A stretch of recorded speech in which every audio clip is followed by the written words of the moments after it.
This is the future. Well, for Audi at least. It's not so much this Q6 e-tron here, but what's underneath it. The Premium Platform Electric, or PPE, which underpins this car, is a platform that's going to underpin a few more Audis in the future, and also some models from Porsche, which co-developed it. The Q6 e-tron is the first production car to run on this architecture, with a focus on blending performance and practicality. So we're here at its global launch in Spain to find out if the future is bright. Australian pricing and specifications haven't been confirmed just yet, but it's a pretty impressive thing from the international spec we drove here on the launch. Audi has done plenty to refine the newest member of its e-tron family, with a new structural platform and digital architecture running the show underneath. Inside, an 11.9-inch virtual cockpit for the driver and a main 14.5-inch multimedia display are standard, with an optional 10.9-inch passenger display. Audi calls this trio of screens the digital stage, the latter allowing a passenger to watch media without the driver seeing and being distracted. Android Auto and Apple CarPlay are also both wirelessly available to use through the screens. The operating system in the Q6 e-tron is one of many systems run by the new E3 1.2 electronic architecture, which also runs driving functions and comfort features through 5 high-performance computers. Additionally, a new version of Audi's phone box includes a 15-watt wireless phone charger, or there are 4 USB-C charging points in the cabin. The Q6 e-tron takes on what the brand calls a new evolution of its electric car design. The closed-off single-frame grille is the key feature for the upright front end, as is a tradition for Audi. But the headlights and DRLs are a little higher and narrower than they are on other Audi models, and from the side view, the long wheelbase, short overhangs, and relatively low-slung roofline make it look rather sporting for its size. The headlights here are also a first. Audi claims they're the world's first active light signature. Essentially, a group of panels change which lights are active, and that happens every little while, making it look like the car has brain activity going on. At the rear, the digital OLED taillights are able to change and display warning symbols to other drivers, drawing attention to the Q6 when it may be in a dangerous situation. The main downside to the exterior design overall comes in the form of a rather large amount of black trim surrounding the front grille, as well as down the side on the lower portion of the doors. The Q6 and SQ6 probably don't need to look so busy. Inside, design has some small areas where importance has been placed on design rather than practicality, resulting in a rather dynamic looking cabin, especially in trims with contrast stitching such as the SQ6.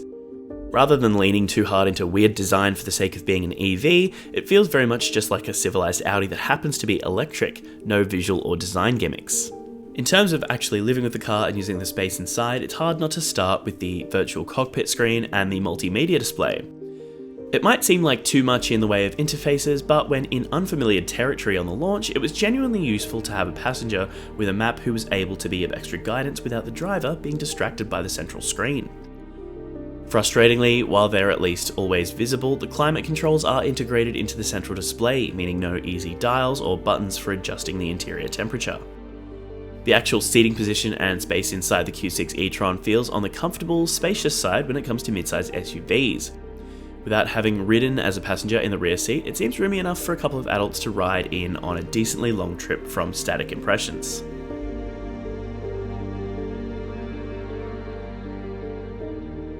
Both the Audi Q6 e-tron Quattro and its faster SQ6 sibling are, as the Quattro name suggests, all-wheel drive, with an electric motor at the front and rear axle.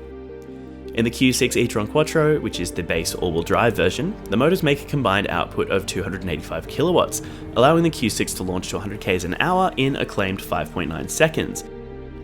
The SQ6, however, comes with 380 kilowatts, allowing a sprint to 100 km an hour in just 4.3 seconds. Both variants' motors have the same torque outputs though, 275 Nm at the front and 580 Nm at the rear, though a combined output isn't provided, and it's not just as simple as adding the two figures together. Audi claims the Q6 e-tron Quattro will use between 17 and 19.6 kWh per 100 Ks, while the more powerful SQ6's claimed efficiency falls within that range at 17.5 to 18.4 kWh per 100 Ks. Its lower power output means the Q6 can travel a claimed 625 Ks on a single charge, but the SQ6 still has a fairly impressive 598 km range. Both variants use the same lithium-ion battery. It's a 100 kilowatt-hour unit, but 94.9 kilowatt-hours of that are usable. It can be charged at up to 270 kilowatts on DC fast charging or 11 kilowatts on AC charging. Its 800-volt architecture allows a 10 to 80% charge in 21 minutes, but Audi says you can add 255 k's of range in as little as 10 minutes. The Q6 e-tron does a pretty good job of disguising its weight. It's about 2.5 tons, but it doesn't feel nearly that heavy. In fact, I would say it probably feels even nimble. It feels a class smaller than it actually is. Speaking to engineers at this launch, Audi feels like they've come a long way in terms of the dynamics of electric cars, and it's fairly obvious when you get behind the wheel of this car specifically. The amount of power that the car has on tap isn't really an issue. You put your foot down, and of course it's an electric car, so it's going to be pretty immediately responsive. But it's things like the braking feel and the cornering and the way the car handles itself that really feel like they've come a long way. The progression between the regenerative braking and you actually physically putting your foot on the brake pedal doesn't feel like there's as much of a jump between the two kind of slowing functions. And in the hills between San Sebastian and Bilbao, driving downhill in particular, the regenerative braking was actually a really helpful thing to have on hand. Using the paddles to determine how strong the braking was and how much energy you're recuperating on the way down the hill means you can almost drive it without even using the pedals at all. The accelerator or the brake aren't really needed to speed up and slow the car down. And the weight of the car also isn't as much of an issue when it comes to the comfort as you might think. Its ability to soak up big, sharp bumps at even low speeds is pretty good. From the driver's seat within the car, everything feels pretty well sorted. There is a fairly heavy reliance on using screens to sort out things like options, but aside from that, it's pretty standard Audi stuff. When it comes to dynamic driving, the car does do the old stiffen up the steering wheel to make it feel a little bit more engaging and sporty, but it doesn't actually change the steering ratio, so if you're not too worried about how heavy the steering feels while you're tackling some corners, it's almost better to keep it in comfort if you want that really quick steering movement. Speaking to one of Audi's dynamics engineers as well, it seems like the brand put a lot of thought into the way that the torque is split between all of the wheels. But according to Audi, the software is just as important as the physical mechanical elements underneath this car. Driving from the interior here at least is that it feels fairly refined. Road noise is at a pretty low level, the motors themselves don't make too much noise, and there's not too much intrusive tech in this car that you can't quite easily turn off. So as far as a car that you might want to drive every day, it kind of ticks a lot of boxes.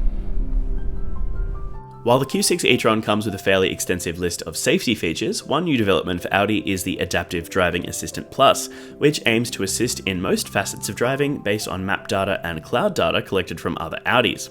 As well as the usual expected inclusions like AEB, blind spot monitoring, and active cruise, the Q6 e-tron features Parking Assistant Plus, Emergency Assistant for recognizing when the driver is unresponsive, Front Turn Assist for preventing collisions with oncoming traffic, Swerve Assist to help avoid obstacles, Front Brake Assist for critical impending collisions, Exit Warning to avoid opening the door and becoming a hazard to a cyclist, for example, and Front and Rear Cross Traffic Alert. We don't know exactly how much servicing will cost in Australia yet, but Audi offers a 5-year unlimited kilometre warranty for its cars generally. For its electric cars specifically, Audi Australia also offers a warranty that the battery is free from manufacturing defects in material or is covered in the event of excessive loss of net battery energy for a period of 8 years or 160,000 Ks, whichever comes first. Of course, Australian pricing is going to be one of the biggest factors in determining whether this is a competitive model once it comes to our market. But from the international launch here, I can say that it feels like Audi has taken a pretty big step up when it comes to electric cars, and this Q6 e-tron is a pretty impressive thing.